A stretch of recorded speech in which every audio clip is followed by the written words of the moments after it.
All right, the SA aviation company Airlink has donated a decommissioned passenger jet to the Rhodesfield Engineering School of Specialisation in Kempton Park. The aircraft is due to serve as a skills training resource for learners at the school and empower them with some practical hands-on experience. Junior Kamalo is there. Junior, good afternoon to you. I know that journalism is a calling for you.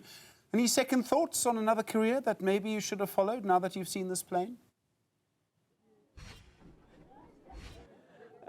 Indeed, Stephen. It's quite a sight, actually, to see a passenger airline at a public school. You can't see this on a daily basis. It's quite a unique experience. But, of course, the Gauteng government has been trying to ensure that all of its students that come through that basic education pipeline have been taught and have the necessary skills, basically, to go into the workspace, into the labor market.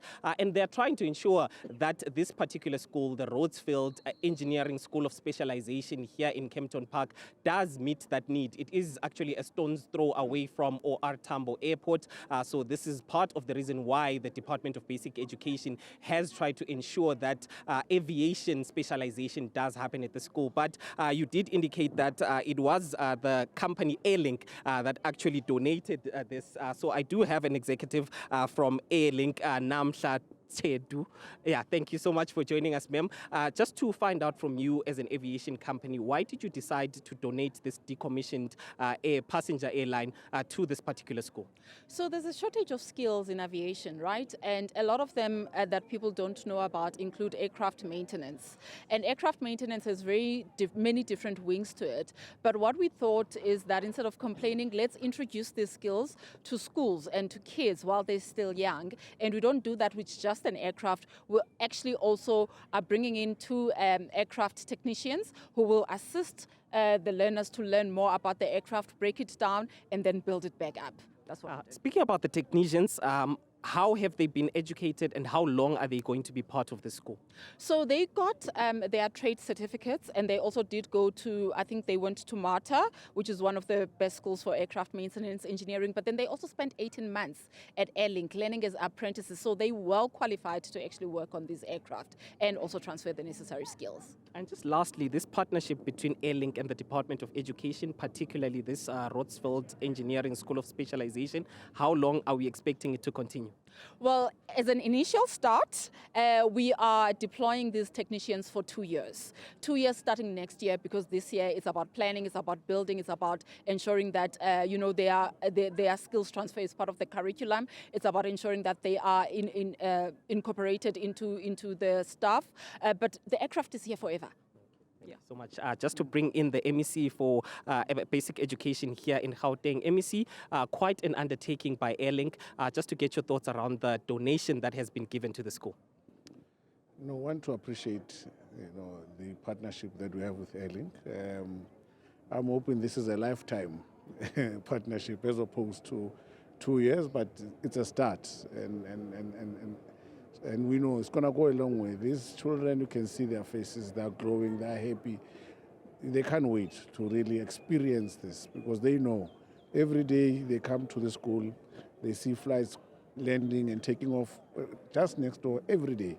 Now it's an experience that they'll get. Now they'll know that the reason these flights are going up and down next door, it's actually through what they'll be learning this. So this is a classroom more than anything, for them.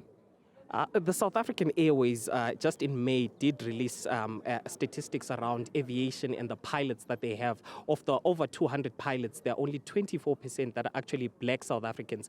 Just your thoughts on this school and how it's expected to produce aviation students in the aviation sector. How is it going to try and ensure that it brings in more black people into that pipeline?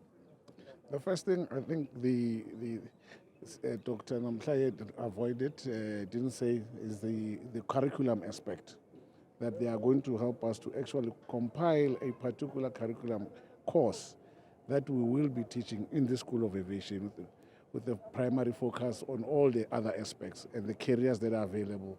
And really, learners need to be told, for them to get to this particular level, you need to get these particular grades on these particular subjects.